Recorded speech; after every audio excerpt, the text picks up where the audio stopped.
So Robert Thorogood, Hurley Palmer Flatt. So what really grabs our attention these days is trying to improve efficiency, particularly in the cooling area, but also electrically as well, in other areas apart from just in Europe, where direct and indirect air solutions are very common because of the climate, particularly in Northern Europe. It's not always the case in Southern Europe. But our focus is much further abroad, to India, Singapore, Sydney, and the different solutions we have to look at, because you cannot assume that a climate in one area is really going to need this particular solution or that.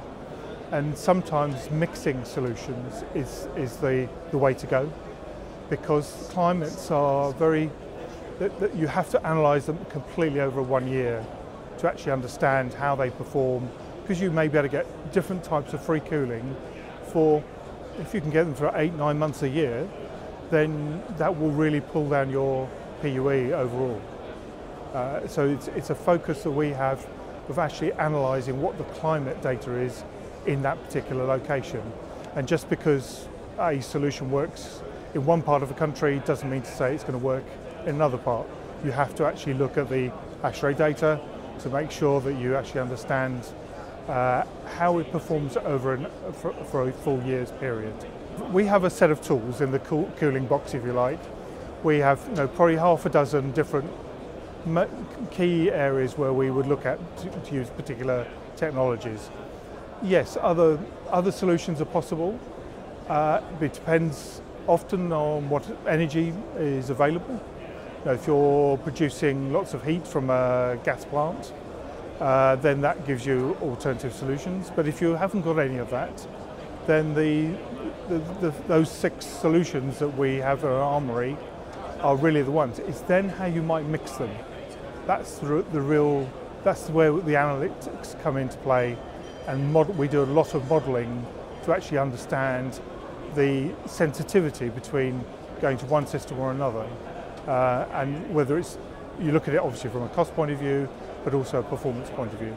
You always look to see if there's an opportunity for renewables, and that's all the way through a year. Obviously, wind, PV, for example, they have their ups and downs as daily and annually.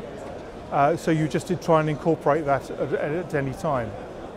What's more critical is to try and see if you can use a particular technology for as much of the year as possible and then top it up where you need it. So you might get a peak temperature in a location of 30 degrees for the majority of the year, but then you go up to 35, 40 degrees and you have to then top up with an alternative technology. That sometimes can be prohibitive because of cost, but you can look at it and look at the different solutions and try and see how you can mix those together to make it worthwhile.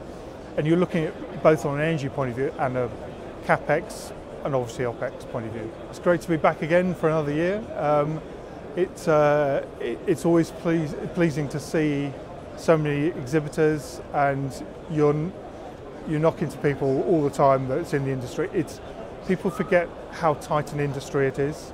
Everybody knows everybody else. Your competitors, your supply chain, everybody knows each other, and it's very, very good to catch up, as well as going to plenary sessions and hearing all the people speak.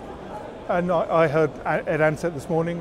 It's good to hear him with an alternative view on the world in terms of electrical redundancy, which is interesting. And it's good to hear him giving people things to think about. I remember certainly coming last year, and probably 3 or 4 of them were the ones about just understanding the amount of volume of data that we're going to have to look at in the future, and how that's going to get, where it's going to be an edge data center or into one of the clouds or multiple clouds, how that gets pushed through over the next 10 years. We are looking 10 years ahead.